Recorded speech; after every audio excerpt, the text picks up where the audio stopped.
40 winners, 5 months, 75 matchups, over 150,000 votes. To answer one question, who is the most entertaining winner in Survivor? And if you're wondering who is the least entertaining winner, that would be Tommy Sheehan. To arrive at this answer, I got every winner from Survivor Borneo to 42, sorry Gabler, then I pitted them against each other until we got 16 for the playoffs and so forth. And trust me when I say, some of the results are really interesting as we get further into this video.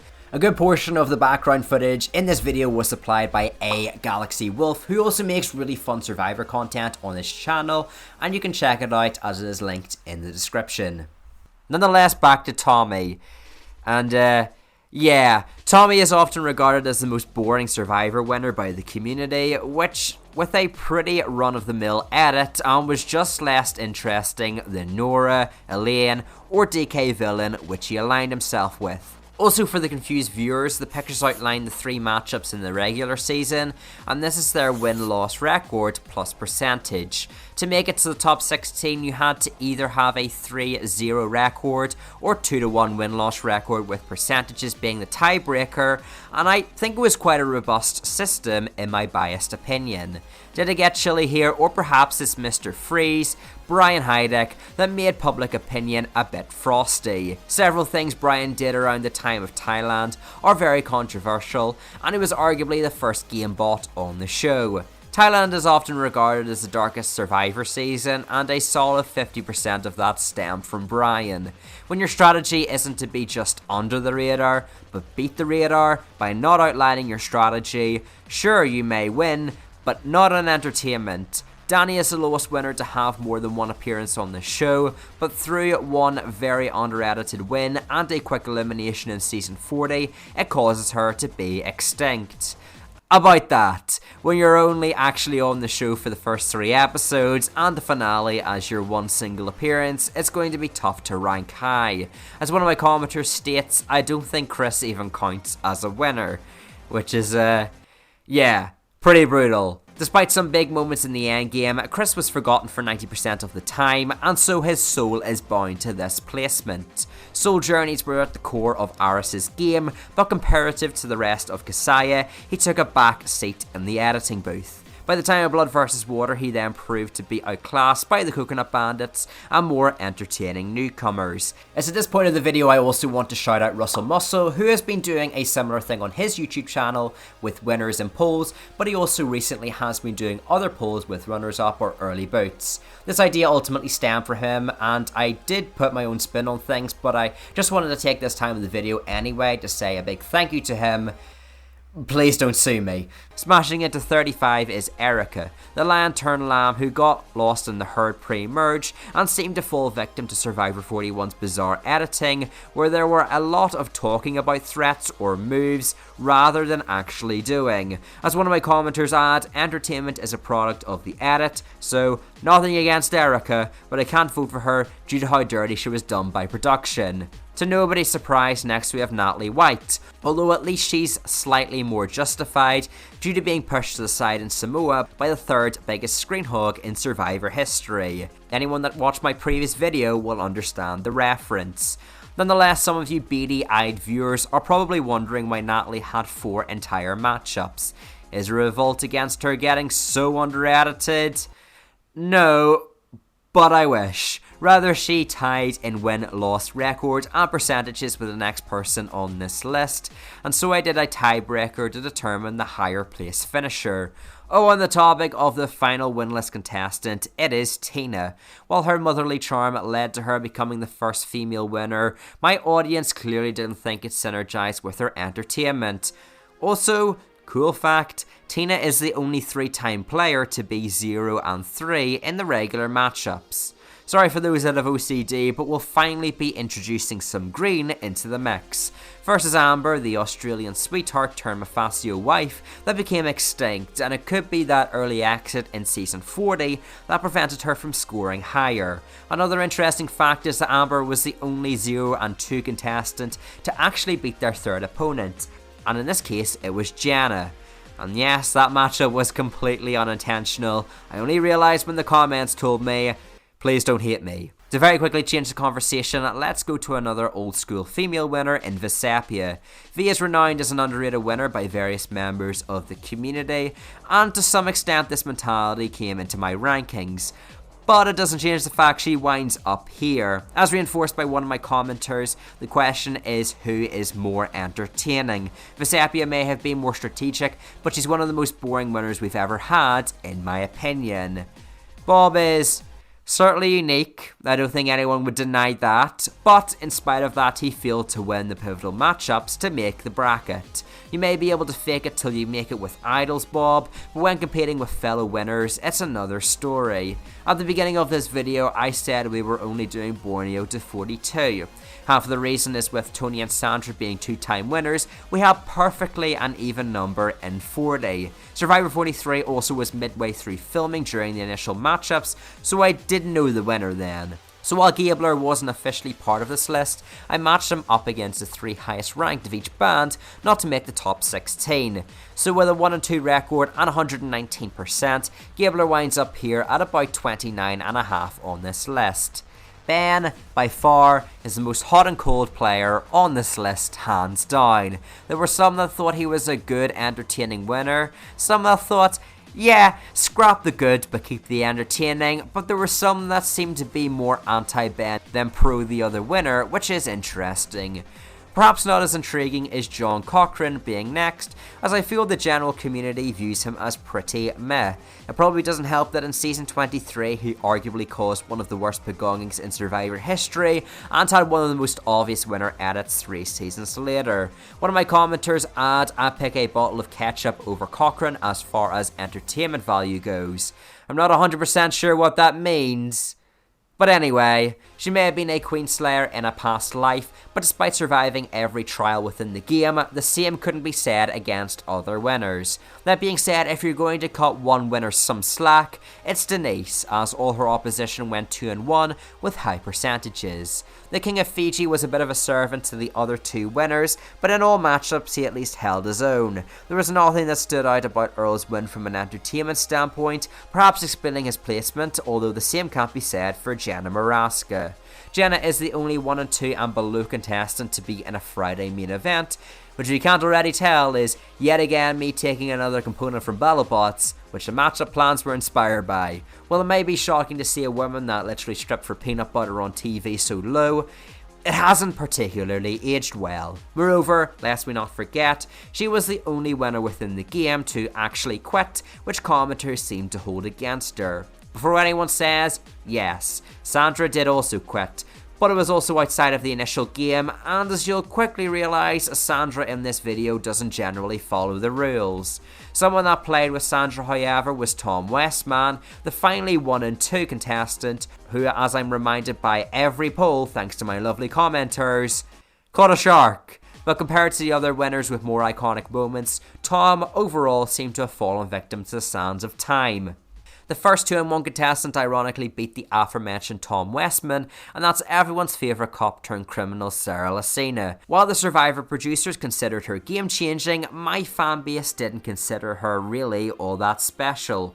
As one of my commenters addressed, Sarah has more interesting gameplay, but she has zero charisma on screen. So while she made it to the finale of Winners at War, missing out on the edge, she now knows what it's like to be extinct. On the other end of the spectrum we have Fabio, who is perhaps a little too unique to advance any further. While the name's getting bigger, the level of competition getting stronger, and with the 2-1 category being so saturated, you either have to have a legacy or be really consistent on your single season. Unfortunately, Fabio seemed to have neither, but shout out to him for peeing in a pool and getting people to swim in it. That's like a pseudo torture plus Stockholm Syndrome combo right there. While Ethan may be regarded as many terms from heroic to inspirational, he was rather lackluster in the entertainment rankings, which, to be honest, with a win from over 20 years ago and 2 pre-merge boots, it can definitely anchor you down. On the topic of anchors, while this man is known for hacking the Ship Blast challenge or putting his shipwrecked idol to brutally effective use, Yule, entertainment-wise, is rather middle of the road. So while Yule would do well on a winner ranking for strategy in regards to entertainment, he failed to make the top 16. On the topic of returnee winners, Nick Wilson is the next as a member of David vs Goliath turned Vampire Stalker.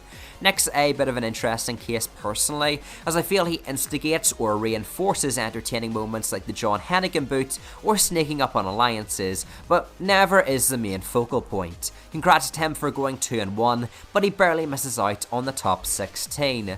After him is Sophie, and it's ironic her and Yule are beside each other, considering in Winners at War they were tight-knit, but it's even more ironic because Yule beat Sophie out. Because she did so well in her following matchups, she had a slightly higher percentage than him.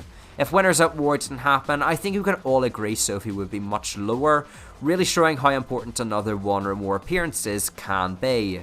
And on the topic of barely missing out on the top 16, the final person to not make the playoffs was Marianne. This is a bit jarring to me, as Marianne had a lot going for her coming into this. She was the most recent winner at the time of these polls, had noteworthy confessionals, and had solid screen time. But as the tournament went on, some people seemed to feel she had annoyed them in the edit. So yes, while she had a close loss to Todd, her wins just weren't strong enough to save her. Now in the top 16, who will have at least 4 matchups, because they have their 3 regular season competitions and then a tournament rival or rivals. The first of which is Kim Spradlin, who is an intriguing case. Kim, without a doubt, is one of the most dominant winners in Survivor history and would rank highly in anyone's general winners list. That being said, when it comes to entertainment, some felt her extreme stranglehold of the game made one world predictable and marked her down for it. Kim is so good at the game that she's like the least entertaining person ever. The infamous Richard Hatch was always going to rank highly on an entertainment list, let's be honest. He's the first winner, made the game what it is today, and has so many iconic lines, even referenced today. That being said, it's been nearly 20 years since we've seen Hatch on Survivor. As well as some of the things he's done, they haven't aged particularly well. So 15 is fair. On the topic of age, Chris Doherty is the last person to feature exclusively on season 10 and before on this list. Chris's underdog turned overdog run before inevitably turning back into an underdog again makes him a pretty easy winner to vote for. However, when your first opponent in the playoffs is an undefeated Parvati, you have to be on your A game, which unfortunately wasn't the case. Happy dancing into the next list is eternal underdog Mike, who is forced to win immunity to stay alive against people that were so different from him. Some may say were worlds apart from him. Sorry, but doing something as hardcore as eating a scorpion episode 1 while being one of like 3 actually likable individuals on your season scores big. Wendell will probably go down as the king of catchphrases, ranging from put your mic down bro, hey Jeff probes calls, and in Winners at War he embodied his inner Chris Noble in his infamous Ponderosa song. However, in Winners at War his cockiness left a bitter taste in people's mouths and seemingly their fingers because they couldn't click on his name to pass him into the top 8. While JT seems pretty burnt out of Survivor, my viewers still felt his legacy allowed him a high placement. In his original season, this country boy was the only one who could closely align himself with a wizard, dragon slayer, and a principal that couldn't add 20. Also on the topic of 20, season 20's Heroes Tribe would have been far less iconic without his iconic and disastrously bad idol misplay. Various commenters agree, from JT's game being this messy in HVH and Game Changers was high-key entertaining, not gonna lie, to JT imploding post Token Sheens is so funny. JT may have had an idol, but that's so yesterday, compared to playing a literal voting podium like Adam. Adam is number 10 on this list, and has 2 very messy games with a lot of flaws, but that's what made him so damn fun. He'll bash on anyone or go full villain. Entertaining is quite the understatement. The final winner to be eliminated before the top 8 shockingly was Michelle. Now an outsider looking in may not understand why she had such an unexpected placement, but she was the only one of 4 winners to be 3-0, as well as being the number 3 seed. So while she probably has the most iconic immunity challenge finish in all Survivor by kicking puzzles, she couldn't scrape through to the quarterfinals. On the topic of the quarterfinals, the number 14 seed Jeremy who again beat the number 3 seed in Michelle, is here. Considering Jeremy had several challenging matchups, his ability to win big and barely lose aided him immensely. In all 3 appearances, Jeremy made the merge and consistently was an entertaining presence on the show. So in that regard, perhaps him coming in at 8 wasn't too much a surprise after all. I'm the definitive bandit of the Survivor community, but I can always appreciate competition from one of the other halves of the infamous Coconut Bandits in Tyson. Tyson is the epitome of a joker on Survivor. He cracks jokes, he doesn't care about anyone's feelings, but he had relatively early eliminations, which slightly held him back. Plus, there was a sentiment across some voters that Tyson's winning game in Blood vs. Water was a bit mundane for the man we've known to love. So while 7 is lucky for some, Tyson missed out on 1. While yeah, she was booted first in Winners at War, the fans still enjoyed her presence as the Queen of Extinction on top of her battling Tony's alliance in the finale. Not to mention Natalie San Juan del Sur game was incredibly fun. She voted incorrectly to mess people up, had quotable confessionals, and had a fantastic revenge-fueled storyline. This is all clarified by one comment, saying Natalie's endgame had me in awe, amazing all around. Despite being what many would consider the face of Survivor, Rob couldn't make it to the top 4. Although not all is bad, as coming into the top 16 he was actually the 2nd seed, above Michelle. Rob has been on Survivor so much at this point, there are just too many entertaining moments to pick out. A frazzle first season, marriage, a 2-season rivalry with Russell, and multiple attempts of the buddy system. But that's the one drawback of Rob. While only one of his 6 appearances were Redemption Island, it has notoriously one of the most predictable and boring phases of gameplay. After all, at the end of the day, this was a season that Rob won, so explains why he winds up here. Perhaps a surprising top 4 finisher for many, considering he is the only person this far into the list that has only played once. It's Tog Herzog. I didn't expect him to do this well, but I have nothing but respect for him. Todd in China was a sneaky devil, countering the Zan Hu tribe, throwing challenges, flipping on whoever, and who can forget his final tribal that was so good it forced John Robert of all people into silence. Todd was a really strong player, and although a surprising semi-finalist, he certainly was a worthy one. Even his competition was mostly high tier, so it wasn't like it was a massive fluke he has such a high placement. Someone you should expect to be high on this list, however, is Parvati. Parvati went completely undefeated in her initial 3 fights, even against Sandra, which happened during the week of the Sandra vs Parvati feud, which again was bad timing rather than trying to exploit their feuds. My bad nonetheless. She is a massive fan favourite, however, and with 2 seasons where she made the final tribal council, a good first season placement wise, it booned her ranking here, and hey, in Winners at War she even had her moments. Parvati is just a beast, and as a result gets bronze. Now we're into the top 2, which humorously turned out to be both the 2-time winners, Tony Vlachos and Sandra Diaz-Twine. I couldn't have asked for a more fitting final battle, to be honest. So the question is, who of these game changers actually won the tournament? And so, at number 2, we have Sandra. Generally, the catchphrase is that you're only the king until the queen arrives, but that clearly doesn't carry weight in my most entertaining winner rankings. I'm sure Sandra doesn't actually care. Sandra is just way too iconic though. She's played 6 times, burned bridges and hats while constantly opposing each season's antagonist with some wicked one-liners. She's very high on this list, it is true, but she is bested only by the infamous Tony Vlachos. Oh, and on the topic of Tony, here he is. I can sit here and say Tony had a very tough road to the win, but for the most part, this wasn't the case. In his initial 3 fights, Tony scored an insane 277% total, which meant he beat all 3 of Tina, Sarah and Ethan with over 90% of the votes. In fact, the 2nd seed in Rob only had 117% totaled up. It wasn't until the end against Parvati and Sandra where Tony began actually getting challenged, but he still evidently beat them both. Congrats to our llama shrieking friend, and if you're interested in another video where Tony comes first, check out this video where we discuss the biggest screen hog in Survivor. A video you'll be sure to enjoy. Subscribe if you enjoyed the content, and as always, peace!